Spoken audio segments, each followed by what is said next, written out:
প্রিয় শিক্ষার্থীরা, তোমরা সবাই কেমন আছো?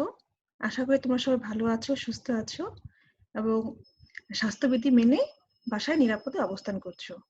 শিক্ষার্থীরা, তোমাদের সকলকে শুভেচ্ছা জানিয়ে আজকে আমি আমার ক্লাসটি শুরু করছি। আমি তাসনিম খায়ের, প্রভাষক, দর্শন বিভাগ, ঢাকা কলেজ, ঢাকা। থার্ড ইয়ারের শিক্ষার্থীরা, তোমাদের জন্য আজকে আমার ক্লাসটি, তোমরা জানো যে আমি তোমাদেরকে বাঙালি দর্শনের উপরে ক্লাস নিয়ে থাকি। আজকে আমরা একটি নতুন টপিক নিয়ে আলোচনা করব। সেটি হচ্ছে বাংলা নবজাগরণে স্বামী বিবেকানন্দের অবদান। আসো তার সম্পর্কে আমরা জেনে নিই। প্রথমে আমরা একটু ভূমিকা দিয়ে নিই তার সম্পর্কে। যে ইতিহাস অনুসন্ধান করলে দেখা যায় সভ্যতার সেই উষা কাল থেকেই সুপ্রাচীন ভারতীয় ঐতিহ্যের নানা প্রকার ঘাত প্রতিঘাত ও বহুমুখী উত্থান পতনের বহু চক্রে আবর্তিত হয়েছে বারবার। অবিদ্যা ও কুসংস্কারে অচলায়তনে জাতি যেমন কখনো কখনো পিছু হটেছে, তেমনি আবার ন্যায়, সুনীতি ও মনন চর্চা শানিত অস্ত্রে কখনো কখনো প্রগতির দিকে ধাবিত হয়েছে। এমনই ভাবে প্রাচ্য ও প্রতীচ্যের আদর্শের সংঘাত ও সংঘর্ষে বাঙালি যখন নতুন হাওয়ায় উদ্বেলিত আবেশে আপ্লুত হয়ে আপনার ভিত্তিতে শিথিল করতে বসেছিল, তখন সেই ক্লান্তি লগ্নে প্রতীচ্যের অন্ধানুকরণের পরিবর্তে তার যুক্তিবাদী ভাবাদর্শকে মন্থন করে বাঙালি তথা ভারতের শাশ্বত ভাবাদর্শকে স্বমহিমায় প্রতিষ্ঠা করতে এগিয়ে এসেছিলেন ঐতিহ্যপন্থী ভাবধারার অনুসারীরা। আমাদের পরিকল্পিত ভাবধারার সর্বশেষ দার্শনিক হচ্ছেন প্রাচ্য বিদ্যা ও প্রাচীন দর্শন, ইতিহাস ও বিজ্ঞানের শিক্ষাপুষ্ট বিশিষ্ট বৈদান্তিক সন্ন্যাসী কামিনী কাঞ্চন ত্যাগী শ্রী নরেন্দ্রনাথ দত্ত, আধুনিক বিশ্বে যিনি স্বামী বিবেকানন্দ নামে সর্বাধিক পরিচিত। এখানে তোমরা যে দেখলে যে ঐতিহ্যপন্থী তাদেরকে কেন বলা হয়, কারণ তারা হচ্ছে পাশ্চাত্য শিক্ষাকে বেশি গুরুত্ব না দিয়ে ভারতের যে ঐতিহ্য এবং সংস্কৃতি আছে সেটার উপর গুরুত্ব দিয়ে তারা তাদের ভাবাদর্শ তাদের যে মতবাদ সেটাকে তারা লালিত করেছেন বা পালিত করেছে। কিন্তু তাই বলে তারা কিন্তু পাশ্চাত্য যে সংস্কৃতি সেটাও কিন্তু তারা করেন নাই, মানে প্রয়োগ করেনি তা না। তারা উভয়টাকেই, মানে ভারতীয় এবং হলো পাশ্চাত্য দুটা সমন্বয় তারা হচ্ছে তাদের যে মতবাদগুলো, যে তাদের যে আদর্শ সেটার উপরে তারা জোর দিয়েছেন। ধর্মের প্রতি সমাজ সংস্কারের মাধ্যমে পরিণামে ব্যাপক ও স্থায়ী মানব কল্যাণ প্রতিষ্ঠার দীক্ষামন্ত্র দিতেই তার আবির্ভাব। তার অনুপম সংস্পর্শে মৃতপ্রায় কুসংস্কারাচ্ছন্ন 19 শতকের বাঙালির সমাজ জীবন ও জনজীবনে এক নতুন কর্ম চাঞ্চল্যের সূচনা দেখা দেয়। তিনি চিরাচরিত শাস্ত্রীয় অনুশাসন ও নৈতিকতার এক যুক্তিবাদী ও বিজ্ঞাননিষ্ঠ মূল্যায়নের মাধ্যমে বাঙালি চিত্তকে আলোড়িত করলেন। তিনি কেবল একজন দেশপ্রেমিক জাতীয়তাবাদী ছিলেন না, তিনি তার অমূল্য জীবন, বাণী, কর্ম ও আদর্শ গুরু শ্রী রামকৃষ্ণের শিবজ্ঞানে জীব সেবার আদর্শের মাধ্যমে বাঙালির নবলব্ধ জাতীয় ও মানবিক চেতনাকে নানাভাবে সঞ্জীবিত করে বাঙালিকে মানব প্রেমের দীক্ষা মন্ত্রে প্রলুব্ধ করেন। তাই বাঙালি তথা ভারতীয় মানবতাবাদীদের মধ্যে স্বামী বিবেকানন্দ এক প্রাতঃস্মরণীয় ব্যক্তিত্ব এবং এক উজ্জ্বল জ্যোতিষ্ক। আমরা জেনে নিই তার পরিচয়টা জেনে নিই। তার জন্ম হচ্ছে 12 জানুয়ারি 1863 সালে কলকাতা, বেঙ্গল প্রেসিডেন্সি, ব্রিটিশ ভারত। মৃত্যু হচ্ছে 4 জুলাই 1902 সালে আধুনা বেলুর মঠ, হাওড়া জেলা, পশ্চিমবঙ্গ, ভারতীয় প্রজাতন্ত্র। জাতীয়তা হচ্ছে ভারতীয়। প্রতিষ্ঠাতা হচ্ছে রামকৃষ্ণ মিশন, রামকৃষ্ণ। গুরু হচ্ছে রামকৃষ্ণ পরমহংস, তার গুরু ছিলেন, এবং দর্শন হচ্ছে অদ্বৈত বেদান্ত। তার যে উল্লেখযোগ্য রচনা বলি, যেটা তার জীবন দশায় প্রকাশিত হয়েছে: সঙ্গীত কল্পতরু, সহলেখক ছিলেন বৈষ্ণবচরণ বসা, Karmayoga, Rajayoga, Vedanta philosophy, an address before the graduation philosophical society, এটা বাংলা অনুবাদ হচ্ছে হার্ভার্ড বিশ্ববিদ্যালয়ের Vedanta, lectures from Colombo to Almora, Bangla অনুবাদ হচ্ছে ভারতে বিবেকানন্দ। আর 1902 সালে স্বামী বিবেকানন্দের মৃত্যুর পর প্রকাশিত গ্রন্থ তালিকা: ভক্তি প্রসঙ্গে, ভক্তিযোগ বা সর্বোচ্চ ভক্তি, প্রাচ্য ও পাশ্চাত্য, দেববাণী, নারদ ভক্তিসূত্র অনুবাদ, পরাভক্তি, প্র্যাকটিক্যাল বেদান্ত, জ্ঞানযোগ, রাজযোগ। তার জন্ম এবং শৈশবটা একটু দেখিনি আমরা। বিবেকানন্দের পিতৃপ্রদত্ত নাম ছিল নরেন্দ্রনাথ দত্ত। তার ডাকনাম ছিল বীরেশ্বর বা বিলে এবং নরেন্দ্র বা নরেন। 1863 খ্রিস্টাব্দে 12 জানুয়ারি মকর সংক্রান্তি উৎসবের দিন উত্তর কলকাতার সিমলা অঞ্চলে 3 নম্বর গৌরমোহন মুখোপাধ্যায় স্ট্রিটে তিনি জন্মগ্রহণ করেছিলেন। তার পিতা বিশ্বনাথ দত্ত কলকাতার উচ্চ আদালতের একজন আইনজীবী ছিলেন। বিবেকানন্দ একটি প্রথাগত বাঙালি কায়স্থ সম্প্রদায়ের অন্তর্ভুক্ত ছিলেন, যেখানে তার 9 জন ভাই বোন ছিল। তার মধ্যম ভাই মহেন্দ্রনাথ দত্ত ছিলেন বিশিষ্ট লেখক ও বিদেশ ভ্রমণে বিবেকানন্দের সঙ্গী। কনিষ্ঠ ভাই ভূপেন্দ্রনাথ দত্ত ছিলেন বিশিষ্ট সাম্যবাদী নেতা ও গ্রন্থাগার। সেটা ছেলেবেলা থেকেই আধ্যাত্মিকার দিকে নরেন্দ্রনাথের আগ্রহ ফুটে ওঠে। এই সময় শিব, রাম, সীতা ও মহাবীর, হনুমানের মূর্তির সামনে তিনি প্রায়শই ধ্যানে বসতেন। সাধু সন্ন্যাসের প্রতিও তার বিশেষ আগ্রহ ছিল। ছেলেবেলায় বিবেকানন্দ অত্যন্ত মানে খুব বেশি দুষ্ট ছিল। তার পিতামাতার পক্ষে তাকে সামলানো মাঝে মাঝে দুঃসাধ্য হয়ে যেত। তার মা তাই বলতেন, শিবের কাছে ছেলে চাইলুম, তা তিনি নিজে না এসে পাঠালেন তার চেলা এক ভূতকে। শিক্ষা 1871 খ্রিস্টাব্দে নরেন্দ্রনাথ ঈশ্বরচন্দ্র বিদ্যাসাগরের মেট্রোপলিটন ইনস্টিটিউশনে ভর্তি হন। 1877 খ্রিস্টাব্দে তার পরিবার সাময়িকভাবে রায়পুরে স্থানান্তরিত হওয়ার আগ পর্যন্ত তিনি এই বিশ্ববিদ্যালয়ে পড়াশোনা করেছিলেন। 1879 খ্রিস্টাব্দে দত্ত পরিবার আবার কলকাতায় ফিরে আসেন। নরেন্দ্রনাথ প্রেসিডেন্সি কলেজে প্রবেশিকা পরীক্ষা প্রথম বিভাগে উত্তীর্ণ হন। তিনিই ছিলেন সেই বছর উক্ত পরীক্ষা প্রথম বিভাগে উত্তীর্ণ একমাত্র ছাত্র। তিনি প্রচুর বই পড়তেন। দর্শন, ধর্ম, ইতিহাস, সমাজবিজ্ঞান, শিল্পকলা ও সাহিত্য বিষয়ে বই পড়ায় তার বিশেষ আগ্রহ ছিল। বেদ, উপনিষদ, ভগবদ গীতা, রামায়ণ, মহাভারত, পুরাণ প্রভৃতি হিন্দু ধর্মগ্রন্থ পাঠেও তার আগ্রহ ছিল। তাছাড়াও তিনি হিন্দুস্তানি শাস্ত্রীয় সঙ্গীতে তালিম নিতেন এবং নিয়মিত অনুশীলন, খেলাধুলা ও সমাজসেবামূলক কাজকর্মে অংশ নিতেন। জেনারেল অ্যাসেম্বলিজ ইনস্টিটিউশনে পড়ার সময় নরেন্দ্রনাথ পাশ্চাত্য যুক্তিবিদ্যা, পাশ্চাত্য দর্শন ও ইউরোপীয় ইতিহাস অধ্যয়ন করেছিলেন। 1881 খ্রিস্টাব্দে তিনি চারুকলা পরীক্ষায় উত্তীর্ণ হন। 1884 খ্রিস্টাব্দে স্নাতক ডিগ্রি অর্জন করেন। Narendranath David Hume, George W Hegel, Arthur Schopenhauer, Auguste Comte, John Stuart Mill ও চার্লস ডারউইনের রচনাগুলো পাঠ করেছিলেন। হার্বার্ট স্পেন্সারের বিবর্তনবাদ পড়ে তিনি বিশেষ আকৃষ্ট হয়েছিলেন। সে সময় স্পেন্সারের সঙ্গে তার চিঠিপত্র বিনিময় চলত। স্পেন্সারের এডুকেশন বইটি তিনি বাংলায় অনুবাদ করেছিলেন। পাশ্চাত্য দার্শনিকদের রচনাবলী পড়ার সঙ্গে সঙ্গে তিনি সংস্কৃত ধর্মগ্রন্থ ও বাংলা সাহিত্য নিয়েও চর্চা করতেন।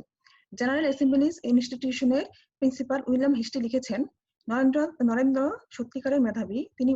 আমি বহু দেশ দেখেছি, কিন্তু তার মতো প্রতিভা ও সম্ভাবনাময় ছাত্র দেখিনি। এমনকি জার্মান বিশ্ববিদ্যালয়গুলির দর্শন ছাত্রদের মধ্যেও না কয়েকটি স্মৃতিকথা নরেন্দ্রনাথকে শ্রুতিধর, অদ্ভুত স্মৃতিশক্তি সম্পন্ন ব্যক্তি হিসেবে উল্লেখ করতে দেখা যায়। অর্থাৎ তিনি হচ্ছে এমন একজন প্রতিভাধর ব্যক্তি ছিলেন। এটা কথিত আছে যে দেখা যেত তার যে গৃহশিক্ষক ছিল, সেই গৃহশিক্ষক সে হলো বই পড়তেন আর তিনি হচ্ছে শুনে সেগুলো হচ্ছে মুখস্থ করে ফেলতেন। তিনি এতটাই শ্রুতিধর ছিলেন এবং শুনে মুখস্থ করার যে ক্ষমতা সেটা তার মধ্যে বিদ্যমান ছিল। আধ্যাত্মিক শিক্ষানবিশ ব্রাহ্ম সমাজের প্রভাব। 1880 খ্রিস্টাব্দে তিনি কেশবচন্দ্র সেনের নববিধানের সদস্য হয়েছিলেন, যা রামকৃষ্ণের সঙ্গে সাক্ষাতের পর এবং খ্রিস্টান ধর্ম থেকে হিন্দু ধর্মে ধর্মান্তরিত হওয়ার পর কেশবচন্দ্র সেন প্রতিষ্ঠা করেছিলেন। 1884 খ্রিস্টাব্দ নাগাদ নরেন্দ্রনাথ ফ্রি মেশনারি লজের সদস্য হয়েছিলেন এবং তার 20 বছর বয়সে কেশবচন্দ্র সেন ও দেবেন্দ্র ঠাকুরের ব্রাহ্ম সমাজেরও সদস্য হন। 1881 থেকে 1884 খ্রিস্টাব্দ পর্যন্ত তিনি কেশবচন্দ্র সেনের ব্যান্ড অ্যান্ড হোপ এ সক্রিয় ছিলেন, যা যুব সমাজকে ধূমপান এবং মদ্যপানে নিরুৎসাহিত করার চেষ্টা করেছিল। অর্থাৎ তিনি সবসময় কিন্তু মানব সেবায় নিজেকে নিয়োজিত রেখেছিলেন। নরেন্দ্র পাশ্চাত্য ধর্মবিশ্বাস এসোটেরিসিজমের সঙ্গে পরিচিত হয়ে উঠেছিলেন। তার প্রারম্ভিক ধর্মবিশ্বাস ব্রাহ্ম ধারণার বদলে গড়ে উঠেছিল। এই সময় তিনি নিরাকার ঈশ্বরে বিশ্বাসী হন এবং পৌত্তলিকতার সমালোচকে পরিণত হন এবং দৃঢ়ভাবে উপনিষদ ও বেদান্তে যৌক্তিকীকরণ, মসৃণ একেশ্বরবাদী ধর্মতত্ত্ব নির্বাচনী ও আধুনিক পঠন নির্ধারণ করেছিলেন। এই সময় নরেন্দ্রনাথ ব্রাহ্ম নেতা দেবেন্দ্রনাথ ঠাকুরের সঙ্গে দেখা করে তাকে জিজ্ঞাসা করেন, আপনি ঈশ্বরকে দেখেছেন? এই প্রশ্নের উত্তর না দিয়ে দেবেন্দ্রনাথ বলেছিলেন, তোমার চোখ দুটি যোগীর ন্যায়। দর্শন সম্পর্কে তার জ্ঞানে সন্তুষ্ট না হয়ে নরেন্দ্রনাথ ভাবতে থাকেন, ঈশ্বর ধর্ম সত্যি কি মানুষের ক্রমবর্ধমান অভিজ্ঞতার অংশ? তিনি এই নিয়ে গভীরভাবে চিন্তা করেন। কলকাতার অনেক বিশিষ্ট অধিবাসীকে তিনি জিজ্ঞাসা করেন তারা ঈশ্বরকে প্রত্যক্ষ করেছেন কিনা, কিন্তু কারোর উত্তরে তাকে সন্তুষ্ট করতে পারেনি। আসলে আমরা এবার তার দর্শন চিন্তা সম্পর্কে জেনে নিই। বিবেকানন্দের দর্শন চিন্তা ও মনন ভাবনার ব্যক্তি ছিল সুগভীর। রাজা রামমোহন রায়ের মতো তিনিও প্রাচ্য ও প্রতীচ্য উভয় দর্শন ও সংস্কৃতির ধারায় স্নাত হয়েছিলেন। বিবেকানন্দ উভয় অন্তর্লোকে প্রবিষ্ট হয়ে উভয়ের মর্ম উপলব্ধি করতে সমক্ষ হয়েছিলেন। কর্তৃত্বের কর্মোদ্যম, ব্যবহার কুশলতা, জাগতিক উন্নতির জন্য বিজ্ঞান ও প্রযুক্তিবিদ্যার প্রয়োগ সবই তাকে একদিকে যেমন মুগ্ধ করেছে, তেমনি তা মন্থন করে প্রাচ্যের মানুষের মধ্যে সেই উন্নতিকে সঞ্চারিত করার তাগিদে তিনি অনুভব করেছেন অন্তরে। কিন্তু ভারতের শাশ্বত ঐতিহ্যকে অস্বীকার করে প্রতীচ্যের জীবনধারার অনুবর্তনে তিনি কখনো পক্ষপাতী ছিলেন না। তোমাদেরকে আমি প্রথমেই বলেছিলাম। আবার ভারতের শাশ্বত ঐতিহ্যকে তুলে ধরতে গিয়ে কখনো তিনি উদ্যবাহ হয়ে কেবল ভারতের গুণ কীর্তনও উন্মত্ত হননি। ভারতের অধোগতি ও দৈন্যদশা সম্বন্ধেও তিনি পূর্ণ সচেতন ছিলেন এবং সেসব বিষয়ে তার ধিক্কার নানাভাবে উচ্চারিত হয়েছে। ভারতবর্ষকে যেমন বিবেকানন্দ তার নিজের অতীত আদর্শের মহত্ব সম্বন্ধে সচেতন করেছেন, তেমনি প্রাচ্য ও পতিতের মিলন সেতুকেও ঐকান্তিকভাবে তিনি কামনা করেছেন। তার বিশ্বাস ছিল এতে প্রাচ্য ও পতিচ্য উভয়ের অপূর্ণতা দূর হয়ে পারস্পরিক কল্যাণ প্রতিষ্ঠিত হতে পারে। তাই তার দর্শন ভারত ভিত্তিক হলেও তার জগতের সমস্ত চিন্তাধারা থেকে যা কিছু কল্যাণকর তা আরোহণ করে নিজেকে পরিপুষ্ট ও পরিবর্তিত করেছে। অনেকে তার মধ্যে প্রকৃতপক্ষে বিবেকানন্দের সমগ্র দর্শন চিন্তায় কেন্দ্রীয় বিষয় হচ্ছে মানুষ। বৈদান্তিকের মতো তিনিও মানব প্রকৃতি চক্রবোধ বিকাশের ধারায় আস্থাশীল। চক্রবোধ হচ্ছে সেই মতবাদ যার মূল কথা হলো বিশ্ব ব্রহ্মাণ্ডের সবকিছু এসেছে আদি উপাদান আকাশের বিবর্তন থেকে। বিশ্ব ব্রহ্মাণ্ডের ক্রিয়াশীল তাবৎ শক্তি, তা প্রাণ শক্তি হোক কিংবা মাধ্যাকর্ষণ, আকর্ষণ ও বিকর্ষণ শক্তি হোক, আদি শক্তি প্রাণক্রিয়ার পরিণতি। এই মতবাদের মতে চক্রাবর্তনের শুরুতে আকাশ থেকে নিশ্চল এবং নিজেকে আকাশ প্রথম থেকে নিশ্চল থাকে এবং নিজেকে অব্যক্ত রাখে। তারপর শুরু হয় প্রাণের লীলা, ক্রমবর্ধমান আদেহ ও পরিমাণ নিয়ে প্রাণ সৃষ্টি করে গাছপালা, জীবজন্তু, মানুষ, নক্ষত্র, তারকা প্রভৃতি। লক্ষাধিক বছর অতিক্রান্ত হওয়ার পর এই বিবর্তন তার শীর্ষে পৌঁছায়, তারপর শুরু হয় অবরোহণ। এভাবেই চলে বিবর্তনের লীলা। বিবর্তনের এই লীলা বিশ্ব ব্রহ্মাণ্ডে প্রকাশ পায় তরঙ্গের গতিতে। এটা উত্থিত হয়, শীর্ষে পৌঁছায়, তারপর ভাটার কবরে পড়ে। ভাটা থেকে আবার উত্থান হয়, শীর্ষে পৌঁছায়। এভাবেই চলে হচ্ছে চক্রবোধ পরিবর্তন। বিবেকানন্দের দর্শনে বিশ্ব ব্রহ্মাণ্ড একটি সার্বিক বস্তুনিষ্ঠ নিয়মাধীন রূপে প্রতিভাত। সার্বিক নিয়মের ক্রিয়াপ্রবণতা দেহ, মন, আত্মা সবকিছুকে প্রভাবিত করে। বিশ্ব ব্রহ্মাণ্ডের সবকিছুর মধ্যে আমরা একটা শৃঙ্খল লক্ষ্য করি। এর সবকিছু যেন সম্পূর্ণভাবে নির্ধারিত এবং নিয়মানুবর্তিত। এই নিয়মের ধারণা মানুষের মধ্যে আসলে কিভাবে? এর উত্তরে বিবেকানন্দ বলেছেন, প্রকৃতির কিছু কিছু বস্তু ও ঘটনাকে পর্যবেক্ষণ করে মানুষ এটা লক্ষ্য করেছে যে কোনো বিশেষ অবস্থায় অতীতে যা যা ঘটেছে ভবিষ্যতে অনুরূপ অবস্থা বারবার সেটাই ঘটবে। এভাবে মানুষ তার সিদ্ধান্তে পৌঁছায় যে প্রকৃতি সমরূপ, সম্পূর্ণ ও পুনরাবৃত্তি, অবিরাম ও সার্বজনীন। দার্শনিকতায় তিনি ছিলেন সম্পূর্ণ বাস্তবানুগ বা বাস্তবের অনুরাগী। অলৌকিকতার প্রত্যাশী তিনি আদৌ ছিলেন না। বাস্তব ও প্রাত্যহিক জীবন যন্ত্রণার অভিজ্ঞতার আলোকে স্নাত হয়েছেন তার মননভূমি। প্রাচ্য ও প্রতীচ্যের প্রধান প্রধান সবকটি দার্শনিক ধারাকে মন্থন করে তিনি তার দার্শনিক সৌধ নির্মাণ করেন। তার সৌধের কেন্দ্রীয় বিষয় ছিল মানুষ, আর তার প্রাত্যহিক ক্ষমতা তিনি লাভ করেছিলেন তার আদর্শ গুরু শ্রী শ্রী রামকৃষ্ণ পরমহংস দেবের কাছ থেকে। এই প্রত্যক্ষ করার প্রথম সুযোগ পেয়েছিলেন দক্ষিণেশ্বরে। হৃদয়ে অনুমতি জাগলো ঠিকই, কিন্তু সংশয়ে মন বা তার মনীষা তখনও এই অনুভবের পেছনে কোনো যুক্তি খুঁজে পেল না। অনেক পরে ধীরে ধীরে বেদান্তের সঙ্গে নিবিড় পরিচয়ের ফলে এই অনুভূতির পেছনে যে অভ্রান্ত যুক্তি রয়েছে তা তিনি হৃদয়ঙ্গম করলেন এবং সারা জীবন ধরে সমস্ত জগৎবাসীকে এই বেদান্তের অব্যবহিত বাণী মেঘ মন্ত্র স্বরে শুনিয়ে শুনিয়ে সকলের মধ্যে এই অনুভূতি জাগিয়ে তোলার প্রয়াসই আত্মনিয়োগ করলেন। আসলেই মূলত স্বামী বিবেকানন্দ তার পুরো দর্শনটাই, তার যে পুরা আসলে তার যে ধ্যান জ্ঞান সবকিছু তিনি আসলে বেদান্ত যে দর্শন আছে শঙ্করের, সেই দর্শনের দ্বারাই প্রভাবিত হয়েছিল এবং তিনি হচ্ছে গৌতম বুদ্ধ দ্বারা প্রভাবিত ছিলেন। এবং বেদান্ত দর্শনের কিন্তু মূল বিষয় হচ্ছে যে ব্রহ্ম এক এবং তিনি সবকিছু মূলে রয়েছেন। এবং আমরা যে ব্রহ্মকে যে হচ্ছে বিভিন্ন রূপে দেখি, বিভিন্ন রূপ হয়, সেটা হচ্ছে আসলে মায়া। পৃথিবীর ইন্দ্রিয় হচ্ছে সবকিছু মিথ্যা এবং সেটা হচ্ছে মায়া। কিন্তু তার মধ্যেও আমরা হচ্ছে ব্রহ্মকে হচ্ছে দেখতে পাচ্ছি যে বহুরূপে, সেটা মায়ার জন্য দেখতে পারি।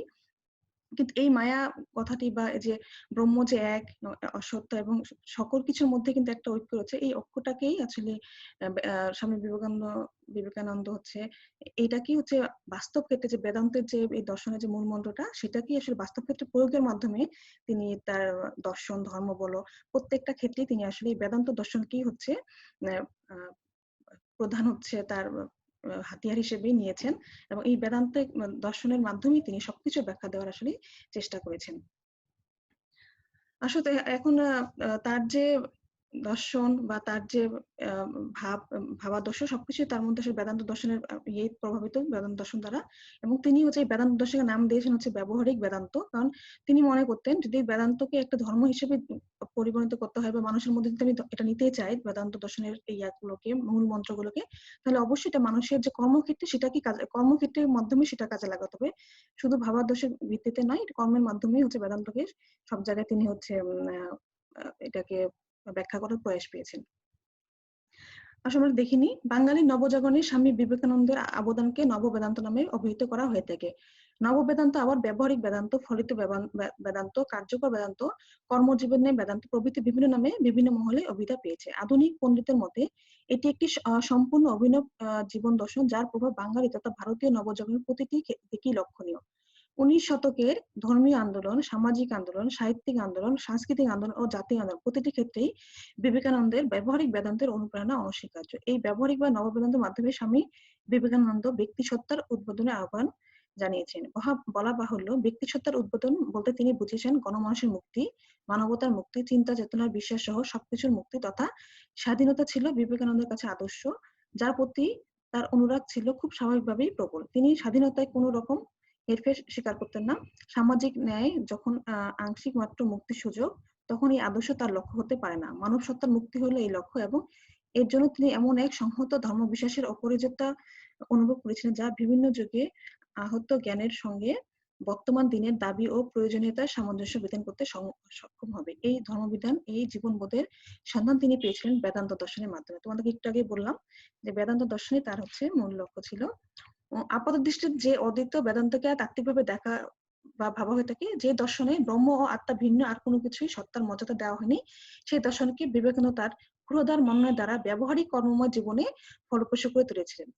এই বেদান্তের মধ্যে তিনি লাভ করেছিলেন সমদর্শিতার জ্ঞান, যাবতীয় বিভেদ রহিত অখণ্ড সত্তাজ্ঞান। তিনি বিলক্ষণ উপলব্ধি করেছিলেন যে এই দর্শনকে যদি বাস্তব জীবনে কাজে লাগানো যায় তাহলে যাবতীয় সমস্যা সমাধান সম্ভব। এই মহৎ উদ্দেশ্য নিয়ে তিনি বেদান্তকে ব্যবহারিক দর্শনে পরিণত করা, সমাজবদ্ধ মানুষের জীবন বেতে রূপায়িত করেছিলেন। আর এই কারণে তিনি এর নাম দিয়ে রাখেন বেদান্ত, ব্যবহারিক বেদান্ত বা ফলিত বেদান্ত।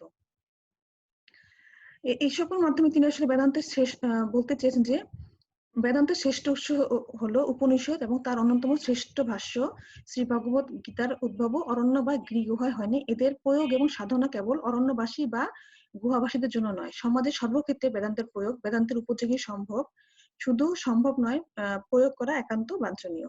ভক্তিতে যেমন সকল মানুষের অধিকারী, তেমনি আত্মতত্ত্বের চিন্তায়, ব্রহ্মাত্মচিন্তায় সকল মানুষের অধিকার আছে। মুখ্য অধিকার না হোক, গৌণ অধিকার অবশ্যই আছে, কারণ সকলেরই আত্মা, সকলেই ব্রহ্ম। এই স্থির সিদ্ধান্ত সত্যটি মানুষের নিকট গোপন রেখে কোনো লাভ হয়নি, বরং এই রহস্যটি সকলে জানলে উন্নতি অবশ্যম্ভাবী।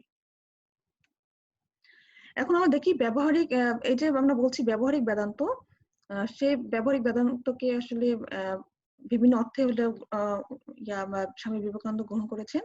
বিভিন্ন অর্থের মধ্যে আমরা প্রথমত দেখি জীবনের সর্বক্ষেত্রে কর্ম ও ব্যবহারিক বেদান্তের ব্রাহ্ম চিন্তা আবশ্যক। বেদান্তকে যদি কর্মজীবনে সর্বত্র প্রয়োগ করা যায় তাহলে সর্বস্তরের মানুষই আত্মচিন্তা বা ব্রহ্মচিন্তার দ্বারা উপকৃত হবে। অবশ্যই এই উপকৃতি বহুলাংশে নির্ভর করে মানুষের মানসিক উদ্দেশ্য ও অবস্থাটির উপর। মানসিকভাবে যারা ব্রহ্মচিন্তা বেশি অগ্রসর তারা উৎকৃষ্ট ফল লাভে সমর্থ হবেন, আর যারা অনগ্রসর তারা নিকৃষ্ট ফল লাভ করবেন।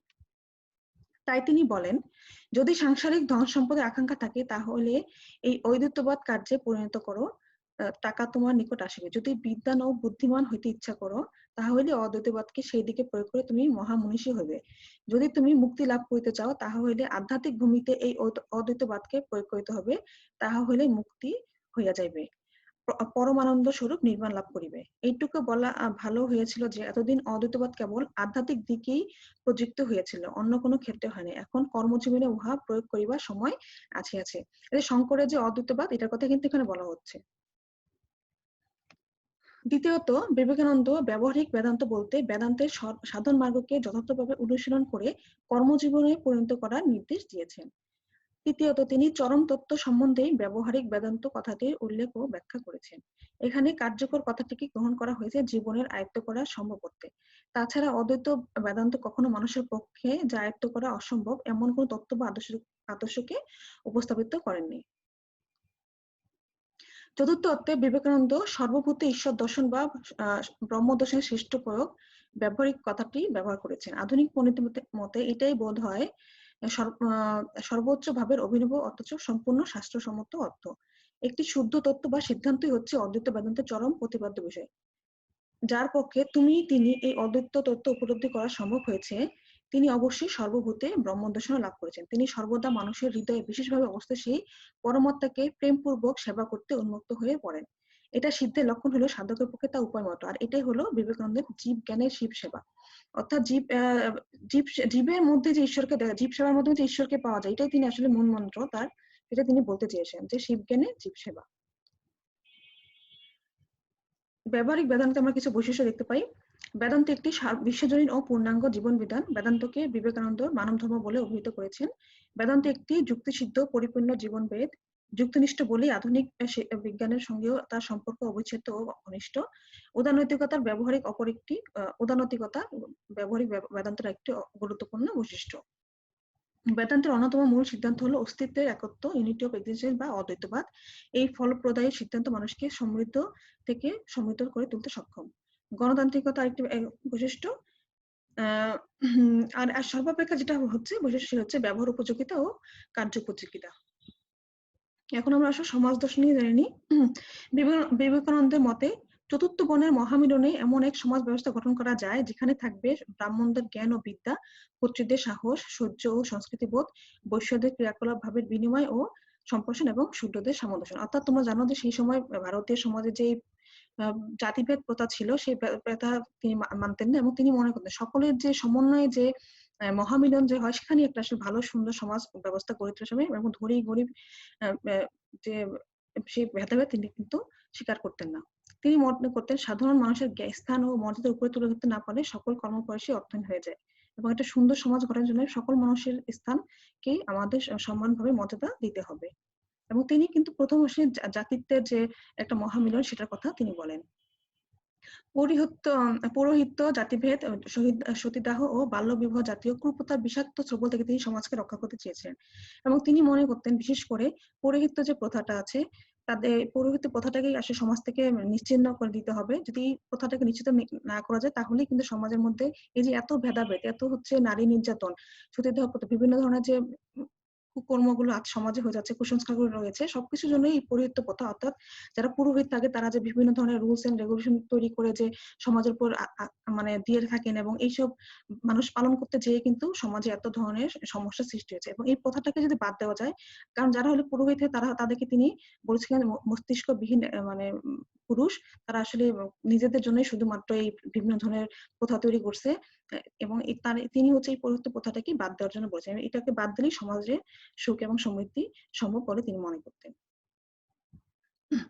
এবং এই সমাজ উন্নয়নের জন্য যে নারী জাতির উন্নয়নটা প্রয়োজন সেটাও তিনি মনে করতেন। বিবেকানন্দের বিবেচনায় পুরুষরা সর্বত্রই নারী প্রকৃতির প্রতিবন্ধক। নারীকে নিজের বশে রাখার জন্য পুরুষ পুরোহিতরা নানা রকম ভ্রান্ত কথা, বাল্যবিবাহ, বহুবিবাহ, সহবর্ণ বিবাহ জন্ম দিয়েছে। কিন্তু একটি জাতি বা একটি সমাজের ভাগ্য কেবল কয়েকজন মস্তিষ্কবিহীন ভ্রান্ত পুরুষ দ্বারা নির্ধারিত হতে পারে না। জাতি বা সমাজকে উন্নতির দ্বার গোড়ায় নিয়ে যেতে হলে পুরুষের মতো নারীকেও তার সমমর্যাদায় প্রতিষ্ঠিত করতে হবে। আর তার জন্য প্রয়োজন নারীর স্বাধীনতা। মনে রাখতে হবে, নিয়ন্ত্রিত যন্ত্রের মতো ভালো হওয়ার চেয়ে স্বাধীন ইচ্ছার অধিকারী মন্দ হওয়া সমাজের পক্ষে অধিক কল্যাণকর। এই জন্যই বিবেকানন্দ তার সমাজ ভাবনায় নারী জাতির অবস্থার উন্নয়নের স্বপ্ন দেখেছিলেন। দেখো আমরা একটা ওনার একটি দেখি, স্বামী বিবেকানন্দ সেপ্টেম্বর 1893 সালে তার একটি ছবি আছে। ছবির বাঁদিকে তিনি ইংলিশে লিখেছেন, এবং যেটার বাংলাটা হচ্ছে, প্রণাম করি সেই একক অনন্ত শুদ্ধ পবিত্র চিন্তা ও গুণের অদম্য ঈশ্বরকে। আমরা এখন তার ধর্মীয় সমীক্ষা দেখি। বিবেকানন্দের মতে পৃথিবীর প্রতিটি জীবন্ত ধর্মেরই মূল লক্ষ্য হচ্ছে ঈশ্বর সান্নিধ্য লাভ করা। এই সান্নিধ্য লাভ মানুষ বিভিন্নভাবে করে থাকে। এক এক ধর্মের অনুসারী এক এক উপাসনা রীতি অবলম্বনে তার আরাধ্য ঈশ্বরের নিকট লাভ করতে চায়। এই বিষয়টি বিবেকানন্দ একটি অনুপম উপমার মাধ্যমে সুস্পষ্ট করার চেষ্টা করেছেন। ধরা যাক আমরা সকলেই পাত্র হাতে নিয়ে কোনো জলাশয়ে জল আনতে গেলাম। কারো হাতে বাটি, কারো হাতে কলসি, কারো হাতে বালতি ইত্যাদি আছে। জলাশয়ে এসে আমরা প্রত্যেকের পাত্র ভরে নিলাম। তখন বিভিন্ন পাত্রের জল স্বভাবতই আমাদের নিজ নিজ পাত্রের আকার ধারণ করবে। যেই বাটি নিয়েছে তার জল বাটির মতো, যে কলসি নিয়েছে তার জল কলসির মতো আকার ধারণ করবে। এমনি করে জল প্রত্যেক পাত্রের আকার ধারণ, কিন্তু প্রত্যেক পাত্রের জল ছাড়া কিন্তু আর কিছুই নেই। ধর্ম সম্বন্ধে ঠিক একই কথা বলা যায়। আমাদের মনগুলি পাত্রের মতো, আমরা প্রত্যেকে ঈশ্বর লাভ করার চেষ্টা করি। যে জল দ্বারা পাত্রগুলি পূর্ণ হয়েছে ঈশ্বর সেই জল স্বরূপ, এবং প্রত্যেক পাত্রের পক্ষে ঈশ্বর দর্শন সেই আকারে হয়ে থাকে। তথাপি তিনি সর্বত্রই কিন্তু একই ঈশ্বর প্রতিটি ঘটে বিরাজ করছেন। আমরা সার্বভৌম ভাবে এই একমাত্র বাস্তব পরিচয় পেতে পারি। এই উপমার মাধ্যমে বিবেকানন্দ এই কথাই বোঝাতে চেয়েছেন যে বিশিষ্ট ব্যক্তিরূপে আমাদের মধ্যে উপাসনার প্রণালী বা ধর্মীয় ধারণা বিভিন্নতা থাকতে পারে, বৈচিত্র্য থাকলে ঈশ্বরের ধারণা সম্পর্কে আমাদের মোটামুটি ধারণা একই রকম হয়ে থাকে। অর্থাৎ বিভিন্ন পদ বিভিন্ন মত হতে পারে, কিন্তু ঈশ্বরের ধারণা কিন্তু সবার মধ্যেই এক। তিনি আসলে মূলত ধর্ম সমীক্ষায় বিভিন্ন ধর্ম যে সমন্বয় সেটার উপর তিনি গুরুত্ব দেন। তার মতে সকল পুরাতন ধর্ম যে আজও বেঁচে আছে তা এ থেকে প্রমাণিত হয় যে এই ধর্মগুলো তাদের আদর্শ অক্ষুণ্ণ রেখেছে। ধর্মগুলি যার যার ভুলভ্রান্তি, বাধা, বিঘ্ন, বিবাদ, বিসংবাদ সত্ত্বেও সেগুলির উপর নানাবিধ অনুষ্ঠান ও নির্দিষ্ট প্রণালীর আবর্জনা স্তূপ সঞ্চিত প্রত্যেক প্রাণকেন্দ্রে ঠিক আছে, তা জীবন্ত হৃৎপিণ্ডের মতো স্পন্দিত হচ্ছে। এই ধর্মগুলোর মধ্যে কোনো ধর্মই তার মহান উদ্দেশ্য হারায়নি। আর সেই উদ্দেশ্য সম্বন্ধে আলোচনা করা চমকপ্রদ। দৃষ্টান্ত স্বরূপ ইসলাম ধর্মের কথাই ধরা যায়। খ্রিস্টানরা ইসলাম ধর্মকে যত বেশি ঘৃণা করে এরূপ আর কোনো ধর্মকেই করে না। তারা মনে করে ইসলামের মতো নিকৃষ্ট ধর্ম আর হয় না। কিন্তু যদি কোনো মানুষ ইসলাম ধর্মের দীক্ষা গ্রহণ করে তাহলে সমগ্র ইসলামী সমাজ তাকে স্বজাতি ভাই বলে বুকে টেনে নেয়। এরকম ভ্রাতৃত্ববোধ আর কোনো ধর্মে হয় না। এই দেশে একজন রেড ইন্ডিয়ান যদি মুসলমান হয় তাহলে তুরস্ক বাদশাহ তাকে একত্রে ভোজন করতে কুণ্ঠাবোধ করবে না। কিন্তু এই দেশের একজন শ্বেতকায় ব্যক্তি লোক যদি অর্থাৎ কিন্তু এখানে বলা যায় এদেশের এমন কোনো গির্জা নেই যেখানে যে কোনো শ্বেতকায় লোক নিগ্রোর সঙ্গে বসে পাশাপাশি বসে প্রার্থনা করতে পারে। তাই এই কথা সত্য যে ইসলাম ধর্ম তার সকল অনুসারীকে সমান চোখে দেখে, আর এটাই ইসলাম ধর্মের মহত্ব। ইসলাম ধর্ম জগতের বার্তা প্রচার করতে এসেছে, তা সমস্ত ইসলাম ধর্মাবলম্বীদের জন্য কার্যে পরিণত হয়েছে এই ভ্রাতৃভাব। এটাই ইসলাম ধর্মের আবশ্যক সারাংশ। ইসলাম ধর্মের এই আদর্শ, এই সারাংশকে আমাদের গ্রহণ করতে হবে। অনুরূপ ভাবে হিন্দু ধর্মের মধ্যে একটি আদর্শ, একটি জাতীয়তা ভাব আমরা লক্ষ্য করি। হিন্দু ধর্মে এই আদর্শকে বিবেকানন্দ আধ্যাত্মিকতা বলে অভিহিত করেছেন। এই আধ্যাত্মিকতার আলোকে হিন্দুরা ঈশ্বরের স্বরূপ নির্ণয় করতে এত অধিক শক্তি ক্ষয় করেছে যে পৃথিবীর অন্য কোনো জাতি বা ধর্ম তা করতে পারেনি। হিন্দুরা যেভাবে আত্মার স্বরূপ নির্ণয় করেছে তাতে কোনো পার্থিব সংস্পর্শে তাকে কলুষিত করতে পারে না। অধ্যাত্ম তত্ত্ব জগৎ সত্তারই সমতুল্য এবং আত্মাকে আত্মার রূপে উপলব্ধি করে হলে তাকে কখনোই মানবত্বে পরিণত করা চলে না। হিন্দু ধর্মের মধ্যে আরেকটি আদর্শ লক্ষ্য করা যায় তার ত্যাগের মনোভাবের মধ্যে। আর এই আধ্যাত্মিকতা ও ত্যাগই প্রাচীন ভারতের গৌরব করার মতো আদর্শ, এবং এই দুটি আদর্শ ধরে আছে বলে ভারতের এত ভুল ভ্রান্তিতে বিশেষ কিছু আসে যায় না। আর প্রার্থনা ও পরোপকার সাধনা হচ্ছে খ্রিস্ট ধর্মের দুটি প্রধান আদর্শ। খ্রিস্টানদের প্রচারিত মূল ভাবটি হলো এই: অবহিত হয়ে প্রার্থনা করো, কারণ ভগবানের রাজ্য অতি নিকটে। অর্থাৎ চিত্তশুদ্ধি করে নিজেকে তৈরি করো, আর এইসব কখনো নষ্ট হতে পারে না। তবে একথাও সত্য যে খ্রিস্টানরা ঘোর অন্ধকার যুগে অত্যন্ত কুসংস্কারগ্রস্ত খ্রিস্টদের সমূহের অন্যকেও সাহায্য করা, হাসপাতাল নির্মাণ প্রভৃতি সৎকর্মের দ্বারা সর্বদা নিজেদের পবিত্র করার চেষ্টা করে প্রভুর আগমন প্রতীক্ষা করেছেন। যতদিন পর্যন্ত তারা এই লক্ষ্য স্থির থাকবেন ততদিন তাদের ধর্ম সজীব থাকবে। এভাবেই বিবেকানন্দ জগতের প্রতিটি জীবন্ত ধর্মের মূল আদর্শ ও তাৎপর্যকে সমন্বিত করে সার্বজনীন যে একটা ধর্ম সমন্বয়ের চেষ্টা করেছে। অর্থাৎ কি, প্রতিটি ধর্মেরই হচ্ছে যে ভালো দিকটা আছে, প্রতিটি ধর্মেরই কিন্তু ভালো দিক আছে। প্রতিদিন ধর্ম তো আসলে কোনো মন্দ দিক হয় না। প্রত্যেকটা ধর্মই হচ্ছে তার যে বিভিন্ন আদর্শ আছে, সবগুলো আদর্শ মিলে যদি আমরা ধর্ম সমন্বয় করে সেটাই হচ্ছে একটা ধর্ম হিসেবে পরিণত এবং মানুষের মঙ্গল হবে। সেটাই তিনি আসলে বলেছেন যে প্রত্যেকটা ধর্মের সমন্বয়ে ভাব থাকা দরকার। তার যদি শিক্ষা ভাবনা আমরা দেখি, তিনি মনে করতেন যে শিক্ষা হলো মানুষের এমন একটি যদি আমরা এই শিক্ষা দ্বারাই মানুষের ইচ্ছা শক্তিকে করা যায়, আমাদের মধ্যে ইচ্ছা শক্তি থাকে সেটাই প্রকাশিত করা যায় এবং ফলপ্রসূ করা যায়। তিনি শিক্ষা সম্বন্ধে এটাই মনে করতেন। তিনি বিভিন্ন যে শিক্ষা যে ত্রুটি আছে সেটা তিনি সমালোচনা করতেন সেই সময়, এবং তার বিকল্প যে ব্যবস্থা সেটাও তিনি উপস্থাপন করেন। তিনি বলেন, মানুষকে এমন শিক্ষা দিতে হবে যাতে সে আত্মনির্ভরশীল ও বাস্তব জীবনের সমস্যা সমাধানে অগ্রণী ভূমিকা পালন করতে পারে। এজন্য বিভিন্ন চিন্তা ও ভাবাদর্শকে এমন ভাবে আয়ত্ত করতে হবে যাতে সে তার নিজস্ব চরিত্র ও জীবনে আদর্শ মানুষ হতে পারে। দুই হচ্ছে শিক্ষার মাধ্যমে মানুষ যাতে তার নিজের স্বরূপ ও উদ্দেশ্য সম্পর্কে পূর্ণভাবে সচেতন হতে পারে সেদিকে লক্ষ্য রাখতে হবে। এজন্য বিবেকানন্দ স্বাধীনভাবে জাতীয় বিদ্যার সঙ্গে ইংরেজি বিজ্ঞান, কারিগরি বিদ্যা ও শিল্প বিজ্ঞান শিক্ষাক্রমের অন্তর্ভুক্ত করার সুপারিশ করেন। তিনি হচ্ছে শিক্ষা ব্যবস্থায় সনাতন পদ্ধতির স্বীকৃতি ও অকুণ্ঠ সমর্থন থাকা বাঞ্ছনীয়। ভারতের সমূহন ঐতিহ্যকে ভুলে গেলে চলবে না। যে এখানে তিনি আধ্যাত্মিক ও ঐহিক উভয় প্রকার শিক্ষার প্রয়োজনীয়তা স্বীকার করেছেন। যারা শিক্ষা ব্যবস্থা ধর্মকে বাহিরে রাখতে চান তাদের সঙ্গে তিনি এখানে ভিন্নমত পোষণ করেন। তার মধ্যে ধর্মই বিজ্ঞানের শিক্ষার সার, সুতরাং ধর্মহীন শিক্ষা মানুষকে আদর্শ মানুষে পরিণত করতে পারে না। তিনি হচ্ছে গণশিক্ষা কথা বলতেন যে গণশিক্ষার ছিল, মানে বিবেকানন্দ মূল লক্ষ্য ছিল মানব কল্যাণ। তাই তার সমগ্র প্রয়াস ছিল শিক্ষাকে গণমুখী করা। তিনি বিলক্ষণ উপলব্ধি করেছিলেন যে সমাজের সার্থক রূপায়ণ একমাত্র গণশিক্ষার মাধ্যমেই সম্ভব। এই বিষয়ে তিনি ছিলেন পূর্বসূরি অক্ষয় কুমার দত্ত, ঈশ্বরচন্দ্র বিদ্যাসাগর ও কেশবচন্দ্র সেনের এক সার্থক অনুভূতি।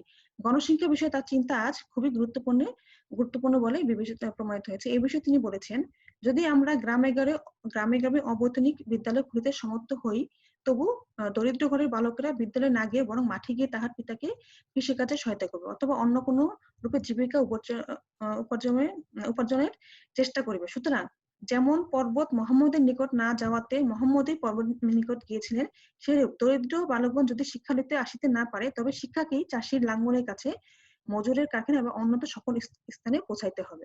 অর্থাৎ কি, আমাদেরকে গণশিক্ষার জন্য যতটুকু মানে সবাইকে যেন আমরা শিক্ষা করতে পারি, সেজন্য প্রত্যেকটা জায়গায় প্রত্যেকটা স্থানে শিক্ষার ব্যবস্থা করার কথা তিনি বলেছেন। আচ্ছা, গণশিক্ষা না হলে কিন্তু মানব কল্যাণ সম্ভব নয়।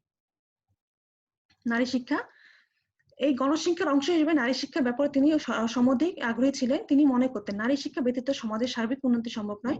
আমাদের পুরুষ শাসিত সমাজে নারীরা অবরোধ, প্রথা, পরাধীনতা ও পরনির্ভরশীলতার শিকার।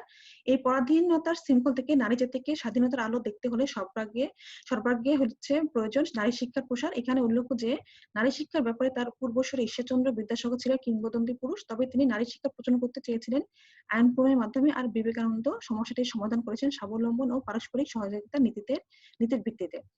তার মতে নারী জাতির দুর্দশা মোচনে আজ যা বিষয় প্রয়োজন তা হলো নারী করে গড়া শিক্ষা। আর এই শিক্ষা কেবল নারী জাতির মধ্যে নির্ভীকতা ও স্বাবলম্বী হওয়ার ভাব করে তুলতে সাহায্য করতে পারে। এই কারণে তিনি নারী শিক্ষার পাঠ্যক্রমে কেবল ধর্মশাস্ত্র, সাহিত্য, সংস্কৃত, ব্যাকরণ ও কিছু ইংরেজি বই রাখার পক্ষপাতী ছিলেন না। এর সঙ্গে সঙ্গে শিক্ষাক্রমের তালিকায় তিনি যুক্ত করেছেন রন্ধনবিদ্যা, সূচিশিল্প, গার্হস্থ্য বিজ্ঞান ইত্যাদি। তার মতে এইভাবেই নারীকে স্বাবলম্বী করা তোলা যায়। অর্থাৎ কি, প্রত্যেকটা জিনিস দিয়ে যেন নারী তার কে করতে পারে, বিকশিত করতে পারে, সেটাই তিনি কিন্তু চেয়েছেন। আমরা এবার তার মানবতাবাদ দেখি। এতক্ষণ আমরা যে আলোচনাগুলো করলাম, প্রত্যেকটা কিছুর মূল এবং তার দর্শন থেকে প্রত্যেকটা চিন্তার মূলই ছিল আসলে কিন্তু মানবতাবাদ। সেখানে আসলে নতুন করে কিছু বলার নেই। তাও তার কিছু কবিতার মাধ্যমে আমরা এটা দেখি, এটা আমরা সবাই জানি, তা আমরা একটু পড়ে নিই। এটাই তাকে মানবতাবাদের যে একটা উৎকৃষ্ট দৃষ্টান্ত আমরা এটার মধ্যে পাই, যে ব্রহ্ম হতে কীট পরমাণু সর্বভূতে সেই প্রেমময়, মনপ্রাণ শরীর অর্পণ করে সখে এই সবার পায়। বহুরূপে সম্মুখে তোমার, ছাড়ি কোথায় খুঁজেছ ঈশ্বর, জীবে প্রেম করে যেইজন সেই জন শিবে সে ঈশ্বর। এই শিবজ্ঞানে জীব সেবার এই আদর্শ বিবেকানন্দের মানবতাবাদের প্রধান ভিত্তি। তার এই মানবপ্রেম একদিকে যেমন দেশের সংগ্রামী মানুষের অনুপ্রাণিত করেছিল, তেমনি তার জাতীয়বাদের প্রভাব উত্তরকালে অরবিন্দ, তিলক, সুভাষ বোস প্রমুখ জননেতাদের মনেও প্রতিফলিত হয়েছিল। তাই তার বৈদান্তিক মানবতাবাদের প্রভাব ও গুরুত্ব বিশ্বের মানবপ্রেমের ইতিহাসে আজও অম্লান উজ্জ্বল হয়ে আছে।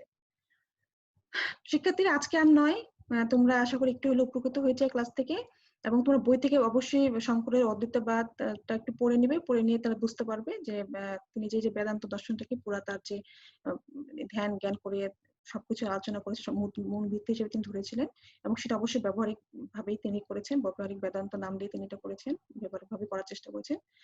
তোমরা সবাই ভালো থাকবে, সুস্থ থাকবে, এবং বাসায় বসে অবশ্যই স্টাডি করবে। তোমার বই থেকে অবশ্যই দেখে নিবে এবং এটা নোট করে ফেলবে। আমার মানে পয়েন্ট দিয়ে সুন্দর করে নোট করে পড়লে তোমাদের উত্তরটা ভালো হবে, সুন্দর হবে পরীক্ষায়। তোমরা ভালো থাকবে, সুস্থ থাকবে, এবং অবশ্যই স্বাস্থ্যবিধি মেনে চলবে। তোমরা সবাই ভালো থেকো। আল্লাহ হাফেজ।